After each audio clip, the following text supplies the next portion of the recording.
ರಾಜ್ಯಾದ್ಯಂತ ಬಿಸಿಲ ಧಗೆ ಮಿತಿ ಮೀರುತ್ತಿದೆ.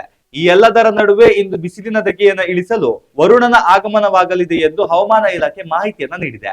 ಉತ್ತರ ಒಳನಾಡಿನ ಕೆಲವು ಜಿಲ್ಲೆಗಳಲ್ಲಿ ಇಂದು ಗುಡುಗು ಸಹಿತ ಸಾಧಾರಣ ಮಳೆಯಾಗುವ ಸಾಧ್ಯತೆ ಇದೆ ಎಂದು ಭಾರತೀಯ ಹವಾಮಾನ ಇಲಾಖೆ ಮಾಹಿತಿಯನ್ನ ನೀಡಿದೆ.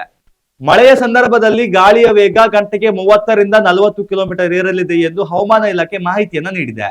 ಬೆಳಗಾವಿ, ಧಾರವಾಡ ಮತ್ತು ಗದಗ ಜಿಲ್ಲೆಗಳ ಕೆಲವು ಭಾಗಗಳಲ್ಲಿ ಇಂದು ಹಾಗೂ ನಾಳೆ ಮಳೆಯಾಗಲಿದೆ ಎಂದು ಐಎಂಡಿ ತಿಳಿಸಿದೆ.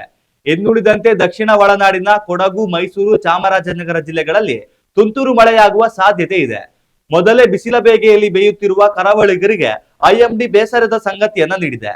ಕರಾವಳಿ ಕರ್ನಾಟಕದಲ್ಲಿ ಮುಂದಿನ 3 ದಿನಗಳ ಕಾಲ ಉಷ್ಣಾಂಶ ಮತ್ತಷ್ಟು ಹೆಚ್ಚಳವಾಗಲಿದೆ. ಸೆಕೆಯ ಪ್ರಮಾಣ ಮಿತಿ ಮೀರಲಿದೆ ಎಂದು ಹವಾಮಾನ ಇಲಾಖೆ ಮಾಹಿತಿಯನ್ನ ನೀಡಿದೆ.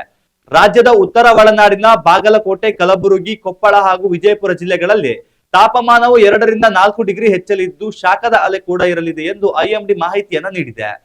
ಉತ್ತಮ ಸಂಸ್ಕಾರಯುತ ಶಿಕ್ಷಣದೊಂದಿಗೆ VSS English medium CBSE school Udupi Muddur.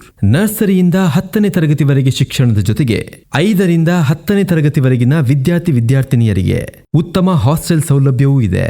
ನಿಮ್ಮ ಮಕ್ಕಳ ಪ್ರವೇಶಾತಿಗಾಗಿ ಈ ಸಂಖ್ಯೆಗೆ ಕರೆ ಮಾಡಿ.